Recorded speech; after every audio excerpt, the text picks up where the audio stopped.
Die voorreg is natuurlijk altyd so lieflik groot om u te groet in die naam van Jesus. Vanoggend bring die Gees van die Almagtige God vir ons bemoediging. Weet jy, ons is in die woord en ons is in 2 Kronieke 20. En wat hier gebeur is, 'n groot weermag, die vyand, 3 nasies van die sterkste weermag kom om koning Josafat aan te val.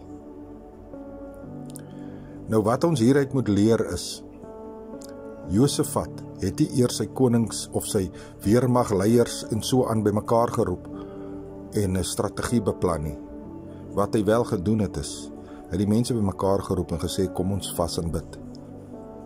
Kom ons soek die teenwoordigheid van God en ons vra sy hulp. Want hy het besef, hulle is nie sterk genoeg nie. En al hoe hulle hierdie weermag kan oorwin, is met die genade van God.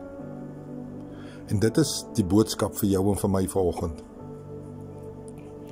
Al lyk die vyande groot om jou, en hulle is menigte, en hulle is sterk, en hulle lyk so kragtig soos hierdie weermagsmanne, en hulle is baie, en dis gereeld, die aanvalle kom net en kom net. Weet jy, moenie vir jou eie planne maak nie. Moet nie probeer dit uitsorteer in jou eie krag nie. Maar vas en bid. Soek die teenwoordigheid van God. Bid hom en vra sy krag. En vertrou en plaas jou hoop in die Here.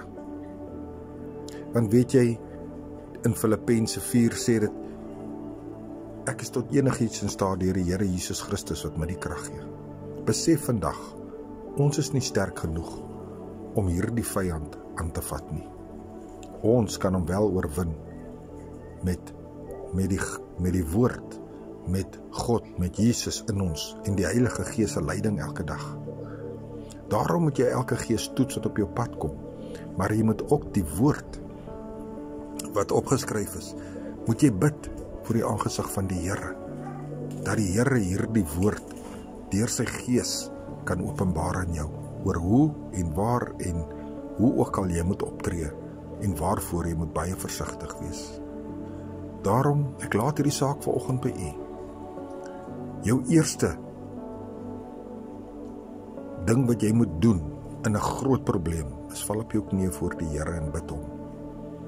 En hy sal vir jou die uitweg bring.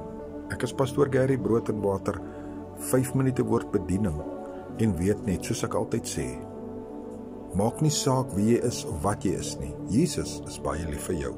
Amen.